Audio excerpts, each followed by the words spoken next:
গাবি আপনি খরিদ করে আনছেন কুরবানি করার জন্য, ওর ফেটের ভিতরে বাচ্চা, আপনিও জানেন না, গাবির মালিকেও জানে না।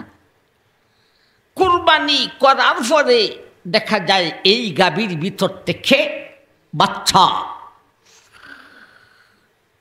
কুরবানি আপনার হয়ে যাবে এবং এই বাচ্চাটা যদি জীবিত থাকে তারাও তুমি জবে করিয়া নাও।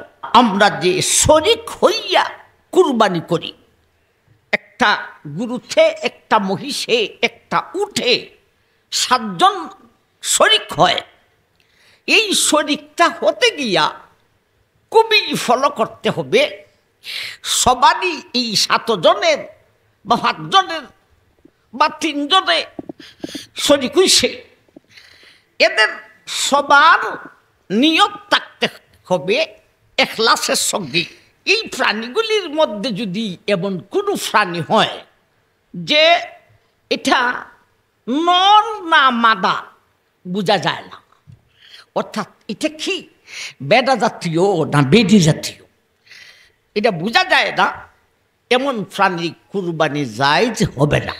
যদি কেউ গরুকে চুরি কইরা আইনা আপনার কাছে বিক্রি করলো, আপনি কুরবানি করবেন এবং আপনি নিজেও জানেন যে এই প্রাণীটারে সে চুরি কইরা আইনা আমার কাছে বিক্রি করতেছে, আমার ভাই আপনি জানা থাকা সত্ত্বে সুরায় চুরি কইরা এই গরুটাকে আমার কাছে বিক্রি করতেছে, আর আমি অল্প পয়সায় কিনা কুরবানি দিলাইব, কুরবানি দিয়া দিব, আপনার কুরবানি সম্পূর্ণ নাজায়েজ হবে। কুরবানির প্রাণী যদি তার 2টা চোখ নয়, একটা চোখের দৃষ্টি যদি 3 ভাগের 1 ভাগ বা তো এর চাইতে বেশি, নিম্নে হলো 3 ভাগের 1 ভাগ বা এর চাইতে বেশি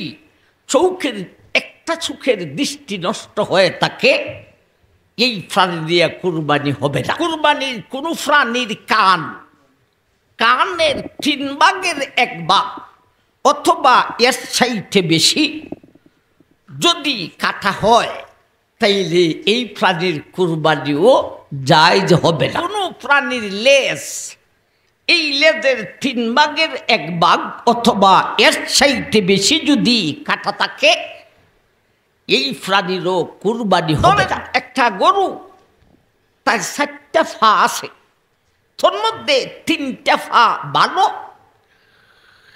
একটা পা তার নষ্ট। কেমন নষ্ট?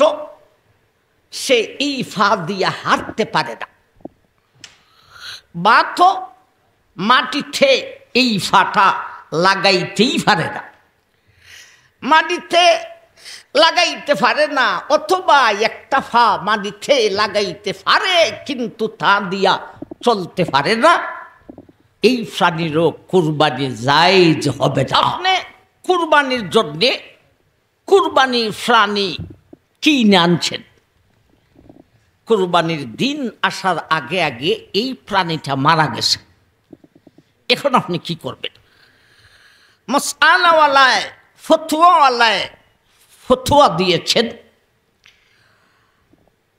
যে এই প্রাণীটাকে খরিদ করে আনলো, যদি তার উপরে কুরবানি ওয়াজিব হয়ে থাকে, দেখতে হবে এই লোকটার উপরে কুরবানি ওয়াজিব না ওয়াজিব না। যদি তার উপরে কুরবানি ওয়াজিব হইয়া থাকে, তাহলে প্রাণী আরেকটা খরিদ করতে হবে। আর যদি তার উপরে কুরবানি ওয়াজিব নয়, তাহলে দ্বিতীয়বারে আর কোনো প্রাণী খরিদ করে কুরবানি দেওয়া জরুরি নয়। এই হলো 3 নম্বর মাসআলা। 4 নম্বর মাসআলা, আমরা যে শরিক হইয়া কুরবানি করি, একটা গরুতে, একটা মহিষে, একটা উঠে 7 জন শরিক হয়।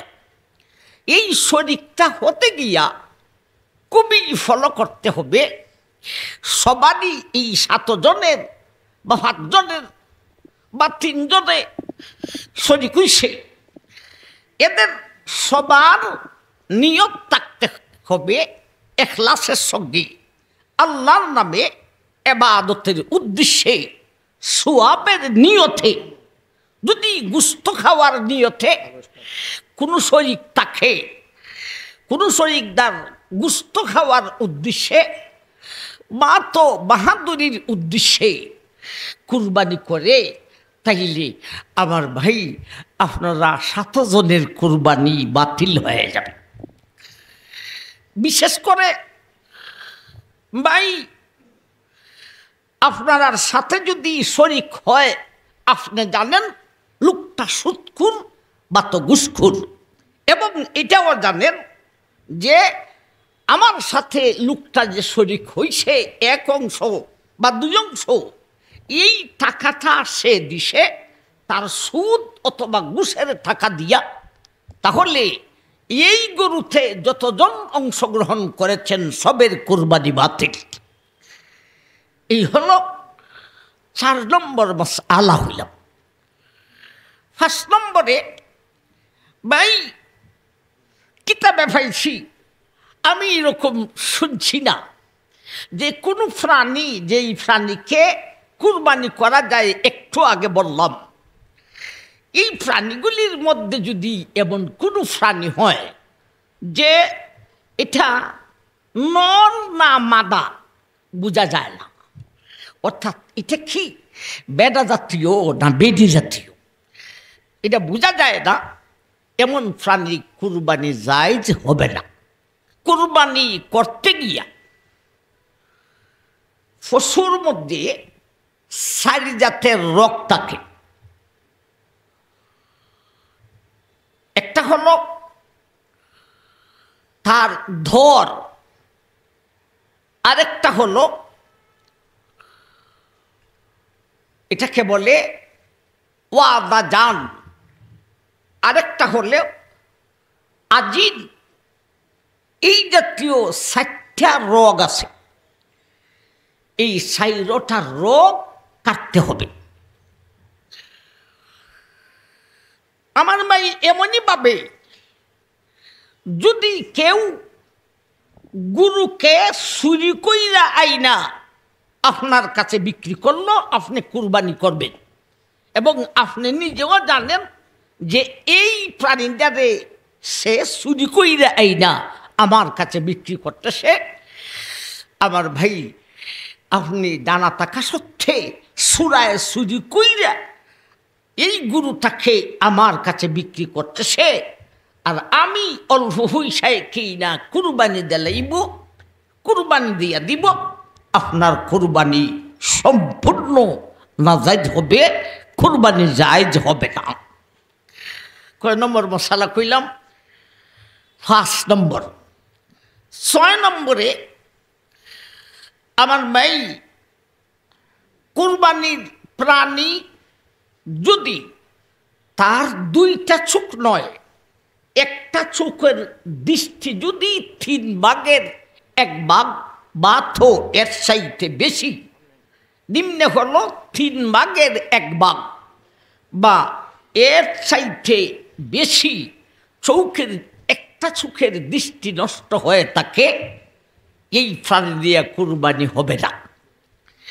এমনইভাবে কুরবানির কোনো প্রাণীর কানের 3 ভাগের 1 ভাগ অথবা এর চাইতে বেশি যদি কাটা হয়, তাইলে এই প্রাণীর কুরবানিও জায়েজ হবে না। এমনইভাবে কোনো প্রাণীর লেজ, এই লেজের 3 ভাগের 1 ভাগ অথবা এর চাইতে বেশি যদি কাটা থাকে, এই প্রাণীরও কুরবানি হবে না। এমনইভাবে কোনো প্রাণী, ধরেন একটা গরু, তার 4টা পা আছে, তোর মধ্যে 3টা পা ভালো, একটা পা তার নষ্ট। কেমন নষ্ট? সে এই পা দিয়া হাঁটতে পারে না, বা তো মাটিতে এই ফাটা লাগাইতেই পারে না। মাটিতে লাগাইতে পারে না, অথবা একটা পা মাটিতে লাগাইতে পারে কিন্তু তা দিয়া চলতে পারে না, এই প্রাণীরও কুরবানি জায়েজ হবে না। আমার ভাই ৬ নম্বর মশালা কইলাম। ৭ নম্বর, একটা গাবি আপনি খরিদ কইরা আনছেন কুরবানি করার জন্য, ওর ফেটের ভিতরে বাচ্চা, আপনিও জানেন না, গাবির মালিকেও জানে না। কুরবানি করার পরে দেখা যায় এই গাবির ভিতর থেকে বাচ্চা, কুরবানি আপনার হয়ে যাবে এবং এই বাচ্চাটা যদি জীবিত থাকে তারাও তুমি জবে করিয়া নাও। এই হলো ৭ নম্বর মাসআলা। ৮ নম্বরে, কুরবানি করতে গিয়া পশুর মধ্যে ৪ জাতের রোগ থাকে। একটা হলো তার ধর, আরেকটা হলো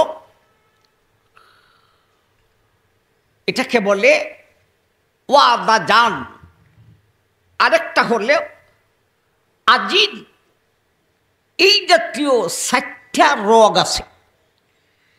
এই ৪টা রোগ কাটতে হবে। যদি মশালাওয়ালায় লিখেছেন যদি ৪টা রোগ থেকে একটা রোগ কাটে না, 3টা খাইতে যায়, তবুও আপনার কুরবানি হয়ে যাবে। কিন্তু যদি এই ৪টা রোগ থেকে 2টা কাটা হয় আর 2টা কাটে না, তাইলে আপনার কুরবানি হবে না। এর কারণ 2টা রোগ কাটার কারণে আর 2টা রোগ না কাটার কারণে 2টা রোগ কাটা পড়ছে আর 2টা রোগ কাটে নাই, এমতো অবস্থায় এই প্রাণীটা 2টা রোগ কাটার কারণে সে সঙ্গে সঙ্গে স্ট্রোক করে মারা যায়। আপনার জবর কারণে সে বিদায় দেয় না, হে স্ট্রোক করে মারা যায়। এই জন্যেই আপনার কুরবানি হবে না। সাথে সাথে স্মরণ রাখতে হবে, কুরবানি করার পরে আমরা অনেকেই সাথে সাথে চামড়া ছিলানো শুরু কইরা দেয়। এটা নিষেধ। যত পর্যন্ত সে ঠান্ডা না হচ্ছে এর আগ পর্যন্ত তাকে ছিলানো যাবে না। এই হলো ৮ নম্বর মাসআলা। আর না আমার ভাই, সময় হয়ে গেছে। আমি যতটুক পারি কিছুটা মাসআলা আপনাদের কাছেই উপস্থাপন করেছি। আপনারা স্মরণ রাখবেন, আমল করার চেষ্টা করবেন। বিশেষ করে শরীক হইয়া যারা কুরবানি করেন, অন্তত যারা যারা শরীক হবেন এরা একখানে দাঁড়াইয়া খরিদ করার আগে এই কথাগুলি বলার দরকার, ভাই গুস্ত খাওয়ার উদ্দেশ্যে, বাহাদুরির উদ্দেশ্যে আমরা কুরবানি করতাম না। আমরা হারাম টাকা দিয়া প্রাণী খরিদ করব না, হালাল টাকা দিয়া খরিদ করব, আল্লাহর নামে কুরবানি করব, ইবাদতের উদ্দেশ্যে, সওয়াবের নিয়তে। আল্লাহ আমরা যেন সঠিকভাবে কুরবানি করতে পারি, আমাদেরকে তৌফিক দান করুন। আমিন।